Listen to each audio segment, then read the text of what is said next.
Courtney, I can't wait for others to hear about your path to finding passion in a hobby that has turned into a business. So, welcome.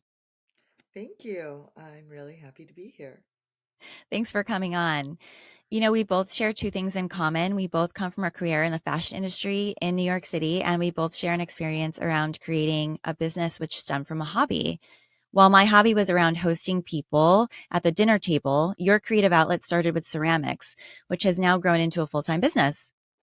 How did you discover that you loved the art of ceramics? And what was that moment that gave you the thought to even try it? Sure. For me, I think that I've always been drawn to creating, even as a child, and I think that's how I landed in fashion. Trying to choose a career that I thought would be practical, but also kind of allow me to exercise that creativity that I loved to do. And after spending a long time in fashion, I realized that, as you get further and further in your career, you get further and further from the hands on creative moments and the actual making. And I was craving making. I knew that. I had a lot of hobbies. I always did. I was super into running, marathons, had plenty of outlets, but none of them were scratching that itch of creating. Um, so I remember it very distinctively. I was chatting with a coworker at a holiday party, and she was like, "Do you want to sign up for a race?" And I said, "You know what? I just think running is sucking up so much of my time, and I just have this urge to take a ceramics class. I'm gonna sign up for this like community class. Do you want to do that with me instead?" Yes. It was just like, uh, I got to do this. And as soon as I went and did it, it clicked right away. The class was on like Wednesday nights after a long day of work. You know, it was always like hard to get out the door to get to the class. And I was always like starving. It was like right through dinner time. And like I did not care. I was not missing this ceramics class. So that was how it began. Amazing. So it was a hobby and you just discovered that you love to do it. It lit you up. How did you get really clear on that focus of that hobby and how did you know that it brought you joy? That I guess was more of like a meandering path because I had ceramics and it was a hobby that definitely brought me joy. And I knew that because I was putting it first in my life, right? Making time for it. Even well, though I mean, I was single at the time, there was dating, there was my full time job, family, I was also like volunteering for an organization that was geared toward like helping kids get into like art school in New York. So like there was all sorts of things like that I was keeping busy with, but ceramics would always rise to the top as like the thing that I wanted to be doing. And the studio had open hours on Saturdays and like I was there like, until they kicked me out at 6 p.m. But what's interesting is that those hours, it sounds like a lot of time, but ceramics takes so much time to get good at. In New York at that studio, I really don't think I ever found sort of like my groove with ceramics. It was still just like this hobby and things came out kind of wonky and like I loved it, but I didn't really feel like I was good at it. Um, and it's if you talk to a lot of people, it's like they'll always just say, "Oh, it's so hard." Like once you try it. And I think that's one of the things I like about it, that it's just like so challenging. Yeah, and I guess the other thing is that I did try a million other crafts. I think this is very common with people that like creativity and crafts and making and art. And I've done natural dyeing, I've done weaving, I've done, um, sewing projects and crocheting and knitting and painting. And it's like ceramics just keep being the thing that I come back to. And it's so interesting because ceramics, it's like someone could take it up as a hobby and not ever turn it into a passion. And, my entrepreneurial journey started with the creation of my cookbook. At the time, I had no idea that I would sell it beyond my friends and family. When the book was flying off the shelf, I knew that I had something that worked. How did you know that there was a market to sell what you were making? And how did you create a business around it? I think I knew that there was a market when I would show my pieces to people and they would say, like, you should sell that. And that was super encouraging. And then also when I found myself being like proud to use the pieces in my home, or like that my coffee cup that I designed was the cup that I wanted to use the most, that's kind of when I knew I was ready to share my work. Um, when I felt like proud of it and I was reaching for using it on my own, like in my home. And you felt others were receiving it. And so how did you know, because it's something to sort of create something like a piece of art, a painting, a dish, and you're like, I love this so much. It brings me joy. I know the work that went into it. But then it's how did you figure out that you could make a business around it? I think, well, it's funny. It's kind of almost like a joke with ceramicists because it's like at some point you can only make so many things that you can use, right? And everyone has that, partner or friend who's like, okay, like stop giving me planters or mugs or whatever it is. So there's that piece of it where it's like, I love doing this thing, but I'm making things. So I need to find homes for them elsewhere besides my own home. And I knew I wanted to do ceramics all the time. So it's like, well, I guess the next logical step is to sell my pieces to sustain this practice that I love doing and is bringing me joy. And then the other part of it is like, it makes me really happy when someone else is using a piece that I've made. That's a big part of my work is I really do love to make functional things that are also beautiful and they're going to add something to that person's kind of just daily routine, a simple vase on the table or that perfect coffee cup. Like those are the kind of things that are so simple that I Yeah. love making. Yeah. And you worked full time in corporate while you were sort of getting this hobby up and running.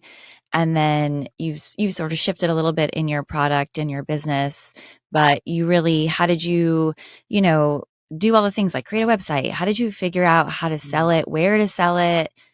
How did you really go from, okay, this is a hobby to something that okay, this is something I want to do full time?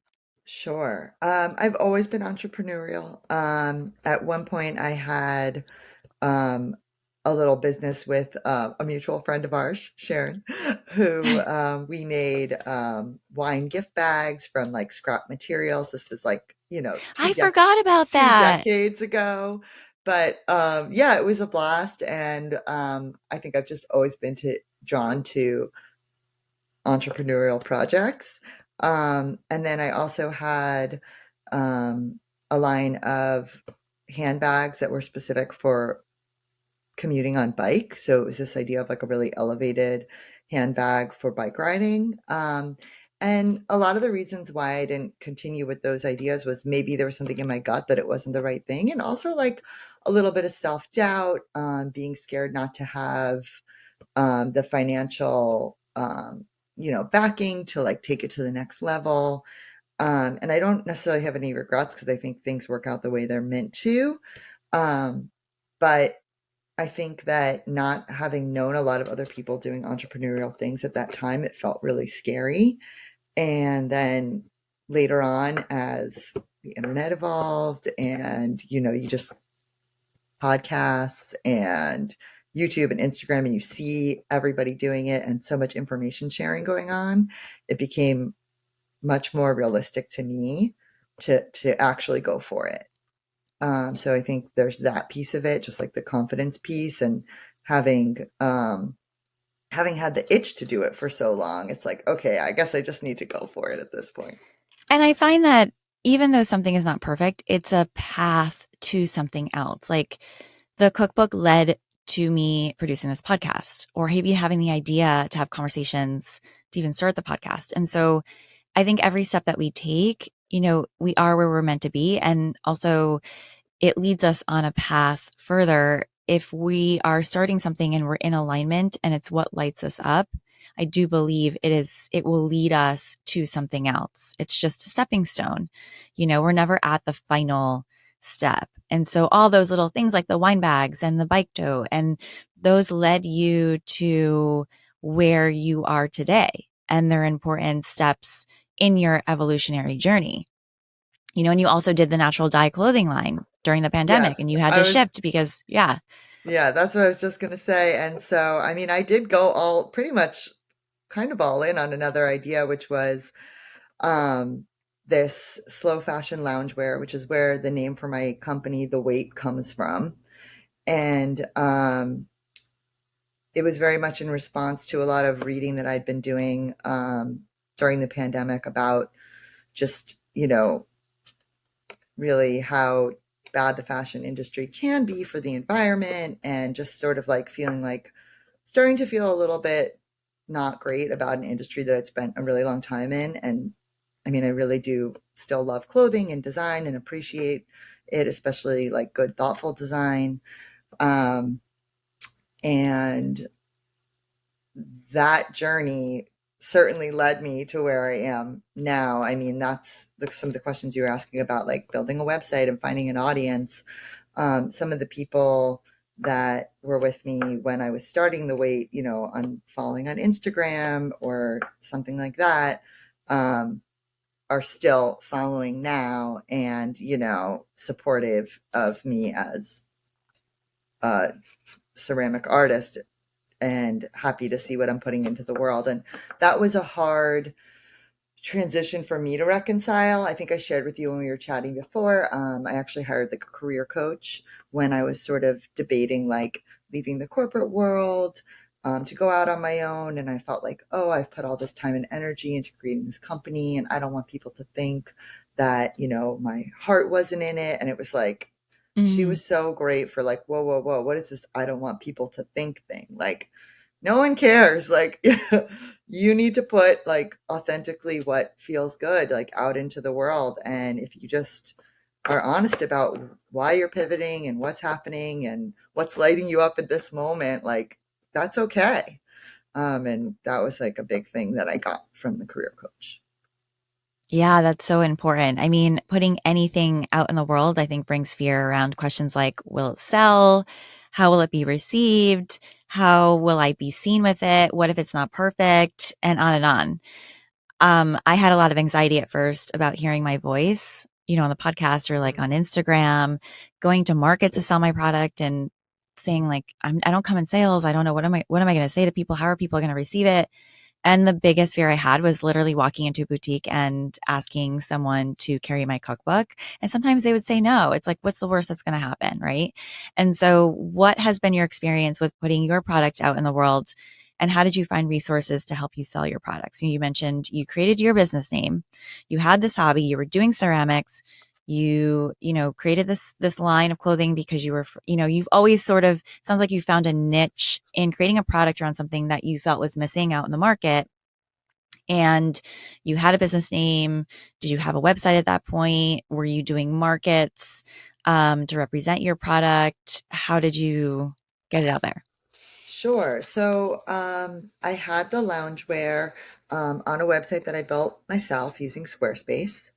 Um, and I was selling kind of using Instagram to drive people to my website, and sales were trickling in. I did um, two in-person events. I did one pop-up in New York City, and then I did one out in Manhattan Beach. Um, and So that was only your second pop up. I didn't realize that.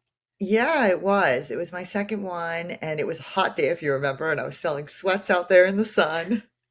I was also doing like, I always had an interest in like houseware, so the ceramics makes sense. You could see like how Right. that transition happened.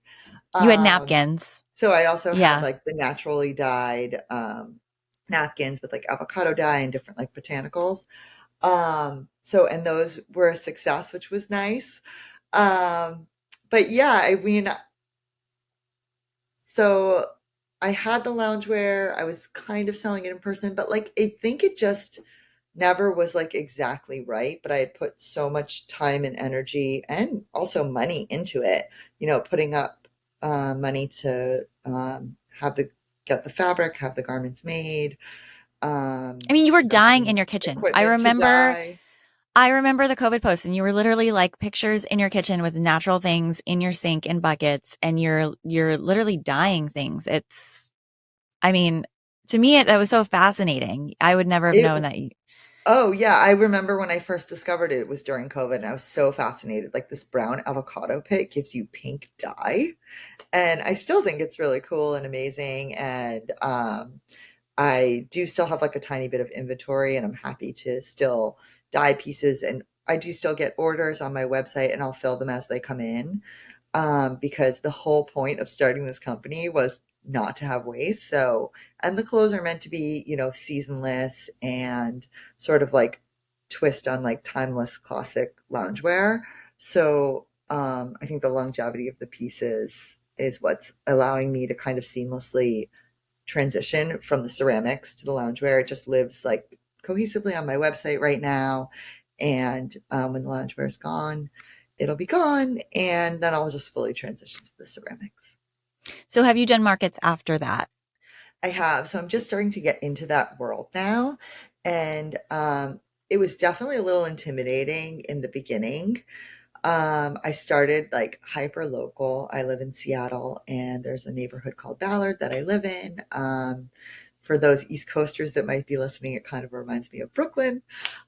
So I was walking around with Luca, that's my baby, in the baby carriage when I was on my maternity leave. I hadn't decided if I was going to leave the corporate world yet, just like toying with a million ideas, kind of.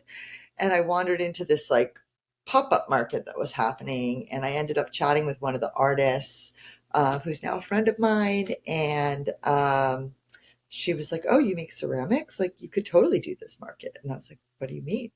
She's like, "Oh yeah, like this is the market I started at. There's the person who runs the market. Why don't you just go talk to her?" So then I wandered over and I had a chat with her, and she was like, "Sure, like email me." She gave me her card, and I reached out to her, and they had like a very formal sort of like application process. And I remember just being like, "Oh my God, I hope I get this." Like this would just be like the best kind of way to start, like hyper local, low risk, just, get my stuff out there and just like test the waters kind of a thing with the ceramics. And they ended up, I did like a photo shoot, and that was a whole thing too, like figuring out how I wanted to photograph my ceramics. I think I photographed them 3 different ways before I finally landed on like something I felt like I could actually send in. Um, and It was good. They accepted me and said I could come do one of their pop-ups that they were doing for the holidays. So that's a great time to get started. And they were like, "But we'd also love you to bring your loungewear. We were on your website." So it was kind of even better because it was just like a really nice opportunity. So I remember putting a lot of thought and energy into like the setup and how am I going to transport these ceramics. And I spoke to people at my studio. I work out of a community studio, and I know that there are other people there that were selling their work, and it felt kind of out of my comfort zone to just, interject myself into the conversation and just say, "Hey, I heard you're selling your pieces. Would you mind like telling me about it?" And now I'm really friendly with some of those people, and they've been like really great resources. And I find myself now doing it for others at the studio. It's funny. It's like you know nothing about it, and then you do it once, and you're like, "Oh, this isn't It's so not so bad. intimidating." Yeah, exactly. Yeah, it's not so bad. And so we get over our fears, but I love that you just followed a feeling that you had and you took a walk and you're like, maybe I should check out this market. And then maybe I should talk to this person. And then it led you on a path that you never would have imagined if you didn't go on that walk or go by that Right. market. Or just like stop and chat with that stranger. Right. So, and that's actually been really, I guess, maybe moving to a new place, you're more open-minded to that, because I don't know how much of that I did when I was living in New York. I mean, I also Yeah. wasn't strolling around on maternity leave. I was Yeah. really busy, always running from place to place or to meet this person or that. So I think I was just in a different mindset. Yeah. Totally. And like you mentioned, I mean, you not only left your corporate career to manage your business full time, but you moved across the country. What role did the move play in the launch of your business or really having it take off? And how has your career pivot to entrepreneurship changed your life? Sure. I think the move did play a big role because we moved for my husband's work. So, like I mentioned, I've always had an entrepreneurial sort of something inside me. So we did have the conversation that working in fashion, there might not be the same type of opportunities in Seattle. And remote work had become much more of an option. So we didn't know like what would happen with my work and would I want Right. to fly back and forth or not? Would my company be open to that or not? And like ultimately, I just decided after having the maternity leave and sort of like experiencing um, a slightly different pace of life and just like slowing down and like thinking a little bit that I was ready for a change. So the move definitely, I think, enabled that. I don't know that had we not moved, would I have been able to give up my career because I actually really, I feel really lucky that I had a career in fashion for 17 years that I absolutely loved. The people, the work, like I never minded going to work, which is such a weird thing to say, but I loved my job. I got to travel all over the world, work with like awesome, super creative people. Um, and it was just like a really rewarding career. So it was definitely something I didn't take lightly, choosing to pivot, but there was something inside me saying, you have to try this. And I guess it's been really different in the sense that, like, you know, managing your own time is, I don't know that I'm necessarily working less, but I'm working differently. And a lot of that is also having a child now. So, I can't just work an extra hour because I feel like it. I need to get home to take care of Luca. Um, so, but I find myself, I wake up every morning thinking about ceramics. And if that means that I'm going to go downstairs and sketch for a half an hour before he wakes up, or maybe I'm going to plan out my social media posts, or maybe I'm going to cost out like, a class that I'm thinking of hosting or something like that, whatever it is, I wake up thinking about ceramics every day. I love that. That means it lights you up and it's bringing you joy. I love that. Yeah. I love that. So it sounds like the move really allowed space to kind of figure out, okay, this is what I truly want to do at this point in my life. And it sounds like, I mean, I know the financial piece is a big thing. I mean, even, my cookbook did well. It wasn't enough to financially support me. It's something that's not commonly discussed, the idea that you can make money from doing something that you love. But I feel like in reality, it's hard to do, especially when you just start out. What advice do you have for someone that's thinking about starting a business from their hobby, but financially, they're just not at the point of generating income yet? Yeah, absolutely. I think this is such an important question, because, like I mentioned earlier, it was something I kind of struggled with. Like, I was scared to use any savings to fund a business because, for whatever reason, I'm that type of person who felt like I always needed this like safety net. Right. And so I sort of just really leaned into that idea. And since I always knew I wanted to do something, I didn't know what. I had been kind of putting money away for a rainy day. Like every corporate bonus I got, I pretty much saved the majority of that for this purpose, knowing at some point I want to do my own something. I don't know what that is. Do I want to have a store? Do I want to, at one point I thought it was this slow fashion loungewear company. And um, that was very important for me to have that savings before I could feel comfortable. Some people are fine, like living more, some people are less risk adverse, I guess. But I have a little bit of that like nagging, um, like need for a safety net. So I think that if you know that about yourself, save up for that rainy day so that you can. And I think it's important to be really transparent. Like, I am not living off of my ceramics right now.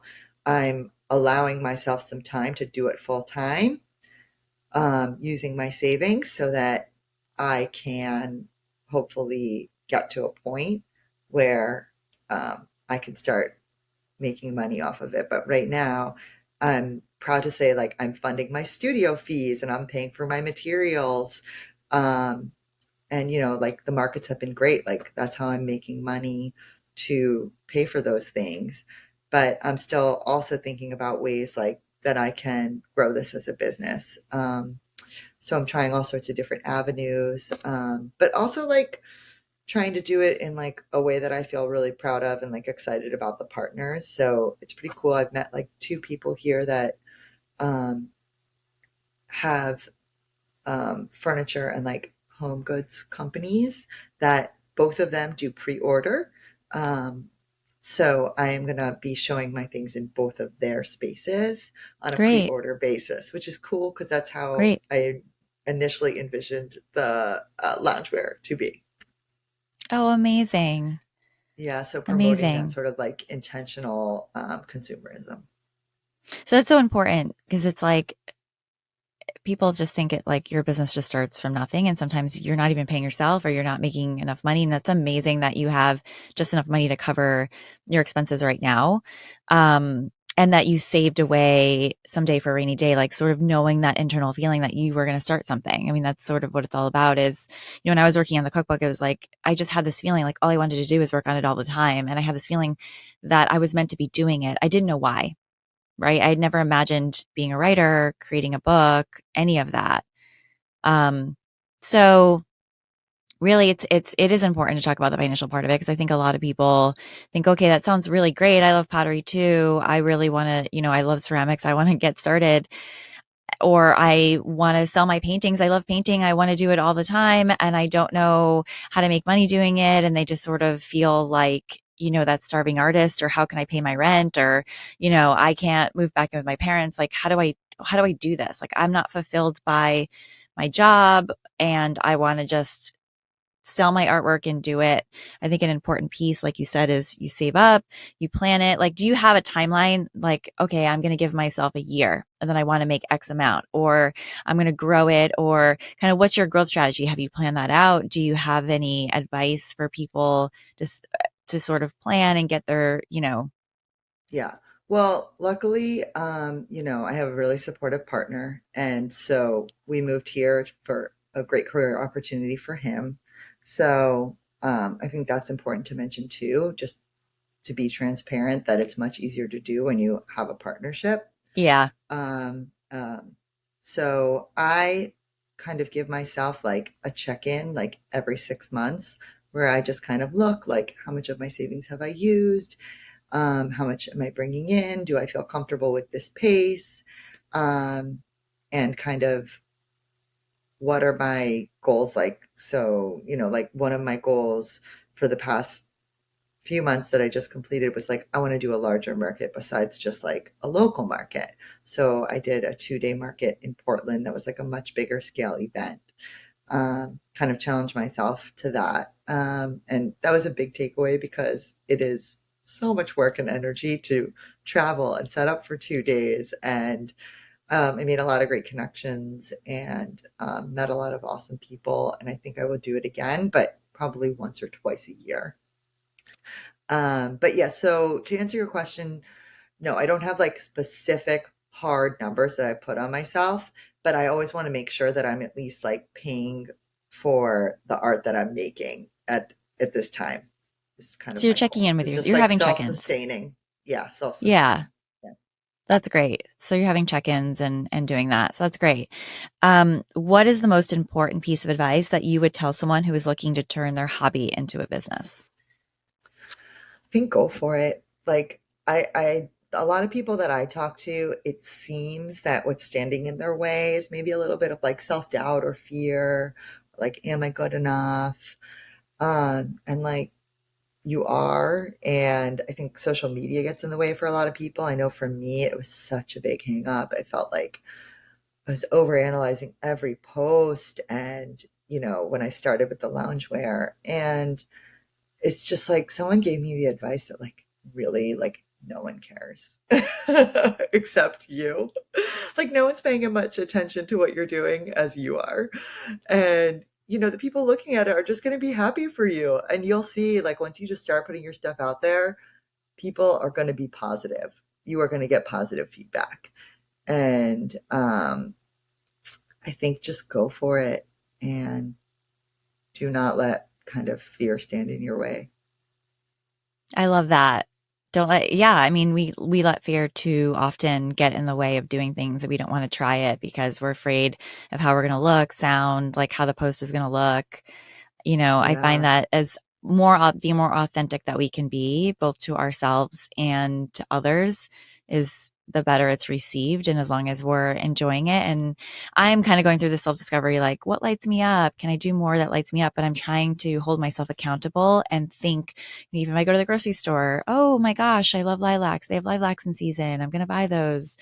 And then sort of consciously remember, no, I love that. I'm going to treat myself to lilacs because I love lilacs. So just doing more things that light us up, even if they're small things. And, I do believe that it'll lead us on a path to purpose and alignment, absolutely. I think that's so true. And the little right? things, eat like that. Yes. Right. And I can't wait to go to the store and come up to Seattle. I've never been. I know we talked about it. I need to get up there and just see all your, I mean, it looked like you had a huge presence in the local shop too that you are representing, right? You've partnered with a local shop there and you've got your pottery there as well. Yeah, that's another thing that I think for people just getting started. So actually, I'm part of a program and it's called Seattle Restored, and it's a citywide program. And Seattle, like a lot of other cities around the country, suffered a lot during the pandemic, and the downtown has a lot of vacancies in storefronts. So there's this very interesting program where they are pairing empty storefronts with entrepreneurs, small businesses, and artists. So that was something that actually, like on a whim, I guess I saw it because a few different people that I followed on social media, I noticed that they were these small businesses that I was interested in that were doing the program. So that's how I saw the program. And then, like, on a whim, I applied to it and I was definitely not ready. Um, but I ended up having an interview and they were like, look, like, you seem really passionate. Like, come back to us when maybe you have like more of a body of work. And so I did end up getting back in touch with them, like after I'd spent a little more time in the studio and my work was a little more cohesive. And they were like, yeah, sure, I think you're ready. We have a program that is a cooperative marketplace or collaborative marketplace. So it was 9 different businesses basically. And it was kind of honestly like a reality show. They were literally like, here's the key to the space. You guys figure it out. You have 3 months I to love run this that. space. Yeah. So it was an old Madewell store. And so it was huge. And we had to like go get all the furniture, all the fixtures, like figure out how to make our products cohesive. And products range were all over the place. So yeah, that was my first sort of like experience with a brick and mortar. And actually we ended up getting an extension, so it's open until this July, another 3 months. Um, and there's a lot of other cool activations around the city through Seattle Restored. But I guess my point is that if you're trying to get started, there are resources. Like they gave us a stipend to do this program, so you could check out like local opportunities. I love that. So just being open to opportunities and, you know, asking for the support of your community and neighborhood, and because people want to support you. But I love that opportunity. I love that idea. So it's like little Yeah. mini pop up shops within one storefront or location. Yes, that's one of the Yeah, things, and that's the one I'm involved with. Yeah. that's amazing. I love that. Well, thank you so much for coming on. And let's tell everybody where they can find you, follow you, visit your ceramics, your store in Seattle. Yeah, absolutely. So my Instagram handle is at the Waight, and Wait is spelled WAIGHT. And then my website is theweight.com. And you can shop my ceramics at a few places in Seattle. I don't know if it will be the same at the time that this airs, um, but one place is a little plant shop called Florence, which is in Belltown in Seattle. And then another is called Columba Living, which is in Madison Park, Seattle. Great. I love it. And great. And we'll link everything in the show notes as well. Wonderful. Thank you so much for having me on. And um, it was super fun getting to talk about this. Thanks for coming on.